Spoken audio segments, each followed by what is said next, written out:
क्रिस्ताची शांती तुमकां खलवारी पयनार साळीस लिसावा ह्या नियाळाच्या शिंकळेक म्हजो एक गांज जोडूंक हांव खुशी वता. पवित्र पुस्तकाच्या चरित्रेंत दोगा सावलाची नांवां आमी आयकता.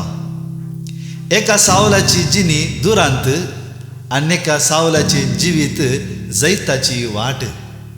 आज हांवें उलोवचो सावलो जावन आसा इस्रायलाचो पयलो राय सावल. देव इस्रायलाचो राय जावन आसलो आनी लोक ताका इन्कार करन अन्य राष्ट्रा भशेन आमकां एक राय जाय म्हणून सावलाक विंचता आनी ताचें जिवीत दुरांताचें जिवीत जाता.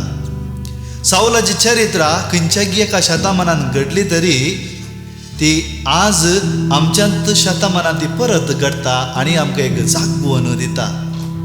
तर सावलाचें जिवीत कित्याक दुरांत? म्हज्या मोगाळ इश्टानो, मनीस सूख करता आसतना ताका समर्थन तो दिता, पूण ती सूख तूं वळखून घेना. तितलेंच न्ही, त्या सुखेक पवित्र पुस्तकाचें समर्थन दिता. तेंच सावलाच्या जिवितांत घडटा आनी ताचे थंय आसलो तो देवाचो स्पिरीत भायर वेता आनी खोटो स्पिरीत ताचे भितर रिगता. दोन गणितां ताच्या जिविताची तुमचे मुखार हांव दवरतां. इश्टानो, इस्रायलाच्या संप्रदाया प्रमाणे जर इस्रायल राष्ट्र अन्य राष्ट्रा विरोध झूज मारूंक वेता तर तांणी बली भेटोवंक आसली आनी ही बली एका याजकान भेटोवंक जाय आसली. आनी आपले सावल राय ताच्या सैन्य संगता गिलगालांत तयार आसा बली भेटोवंक आनी समवेल तो बली भेटोवचो याजक.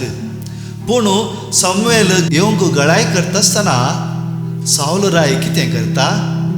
याजकान बली भेटोवंक आसली बली तस्सो भेटयता आनी तो ताची सूख आदरता. दुसरें घडीत देव सावल रायाक म्हणटा, अमलेकायट राष्ट्राक वय तूं धाड घालता आसतना थंय आसल्या सगल्यांक तुवें नाश करूंक जाय, कित्याक अमलेकायट एक पातकाचें संख्ये जावन आसा. पूण सावल राय तशें करिना. बगार देवाचें उतर ताका जाय जाल्यार बरी तो पळटा आनी तेंच्या रायाक आनी पुश्टी जानवराक इस्रायलाक हाडून येता आनी इस्रायलाच्या देवाक बली भेटयता. म्हज्या मोगाळ इश्टानो, अशें सावल राय आसलो तो देवाचो स्पिरीत भायर वेता आनी खोटो स्पिरीत ताच्या जिवितांत रिगता. कित्याक देवाचे उपादेश देवाचें उतर तो ताका जाय जाल्यार बरी पळटा आनी त्या कामाक त्या सुखेक तो समर्थन करता. तर म्हज्या मोगाळ इश्टानो, हेंच लिसांव आज ह्या सावलाच्या जिवितांत आमी शिकता. जर आमी सूख करता तर ताका आमी समर्थन करचें न्ही. बगार हांवें सूख केल्या, हांवें तिदवंक आसा, हांवें बरें जायचें आनी हांवें म्हजें जिवीत परत जियेचें म्हणल्या उद्देशान आमी आमचें सूख तिदवंक आसा. धडाळा आमी सावल आसल्या पावल जाता आनी जैताची वाट आमी चमकता. तुमकां देवाचें बेसांव.